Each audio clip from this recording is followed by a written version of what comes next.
देशाच्या अर्थकारणाचा खऱ्या अर्थानं पाया ज्यांनी रचला आणि या देशाला आज जी काही प्रगतशील देश म्हणून जगभरामध्ये जी ओळख भारताची निर्माण झाली ती मनमोहन सिंगजींच्या काळामध्ये केलेल्या धोरणांमुळे, लिबरलायझेशनमुळे आज मध्यमवर्गीय सामान्य माणसाला एक आधार देण्याची अर्थकारण त्यांनी त्या ठिकाणी केली आणि आज हे नेतृत्व हरपणं हे देशाच्या दृष्टीनं अत्यंत एक वाईट घटना म्हणावी लागेल आणि आमच्या वतीनं काँग्रेस पक्षाच्या वतीनं आम्ही त्यांना श्रद्धांजली या ठिकाणी अर्पण केली।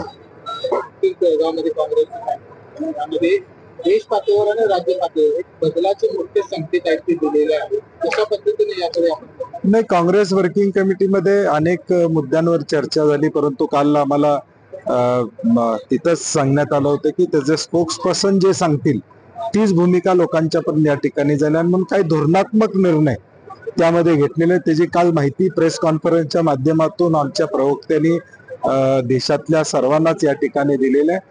आज स्वर्गीय महात्मा गांधीजींनी 100 वर्षापूर्वी काँग्रेसची धुरा त्या भूमीमध्ये घेतली होती आणि त्याला 100 वर्ष पूर्ण होत असताना त्या निमित्तानं तिथं CWC ची मीटिंग होणं हे एक ऐतिहासिक क्षण होता आणि म्हणून देशभरातून काँग्रेस वर्किंग कमिटीचे आम्ही सगळे मेंबर्स त्या ठिकाणी आलो होतो आणि पुढचं वर्षभराचं काँग्रेस पक्षाचं धोरण, उद्याच्या भविष्यकाळात कुठल्या दिशेनं आपल्याला जायचंय, काय भूमिका असेल याचं स्पष्टता त्या बैठकीमध्ये त्या ठिकाणी झाली। महाराष्ट्र राज्यामध्ये देखील काँग्रेसमध्ये बदलाचे संकेत आहेत, प्रदेशाध्यक्ष बदलण्याची आपल्या नावाची चर्चा आहे। नाही, अजून वेगवेगळ्या चर्चा आपल्याला वेगवेगळ्या संदर्भात त्या ठिकाणी ऐकायला मिळतात। शेवटी पक्षश्रेष्ठी या सगळ्या बाबतीत निर्णय घेतात।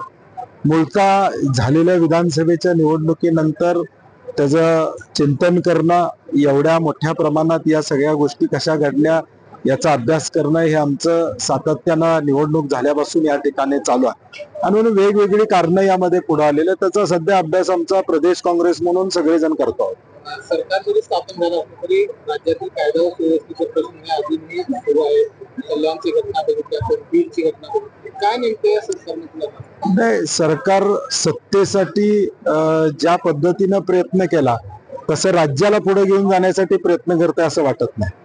परभणीतली घटना असेल, बीड मधली घटना असेल, बदलापूर झाल्यानंतर सुद्धा गृह खातं सुधारलेलं नाही, कल्याणमध्ये झालेली घटना असेल किंवा कोयता गँग पुण्यामध्ये चाललेल्या घटना असतील, कायदा आणि सुव्यवस्था राहिली आहे का नाही असा प्रश्न साधारणपणे आज या राज्यामध्ये त्या ठिकाणी निर्माण झालेला आहे। अर्थकारण बिघडलेलं आहे। शिक्षकांचा पगार जो नेहमी या ठिकाणी 27 तारखेला होतो तो होईल का नाही अशी साशंकता आम्हाला कळते। तर 1 तारखेला कळेल, पगार झाल्यावर सरकारी नोकऱ्यांचा पगार कर्मचाऱ्यांचा झाल्यावर कळेल की आपल्याला हा पगार झालाय का नाही आणि म्हणून एकूणच या राज्याची अवस्था सत्तेसाठी काही पण आणि त्याचे परिणाम आता आपल्याला भोगताना पाहायला मिळतात। बीडच्या प्रकरणामध्ये अनेक संबंधित असणारे हे सगळे त्यामध्ये आरोपी असण्याची शक्यता वर्तवली जाते, कसं बघता याकडे? मला वाटतं गृहमंत्री आणि मुख्यमंत्री महोदयांनी ऑन द फ्लोर सांगितलेलं आहे की आम्ही कुणाची गय करणार आहोत। आता महाराष्ट्रातली जनता वाट बघते की ते नेमकं कुणासाठी बोलले होते, कुणाकडे हा इशारा त्या ठिकाणी होता।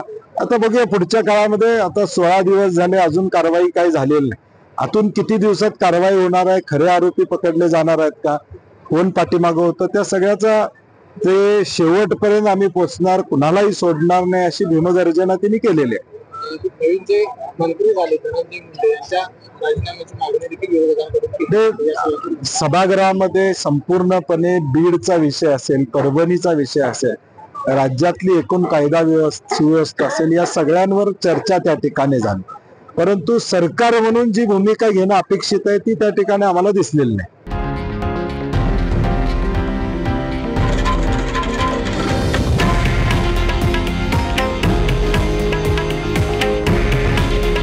हे आहे देशातील नंबर 1 न्यूज नेटवर्क आणि आपण पाहत आहात TV9 मराठी। काळजी तुमची, हित महाराष्ट्राचं।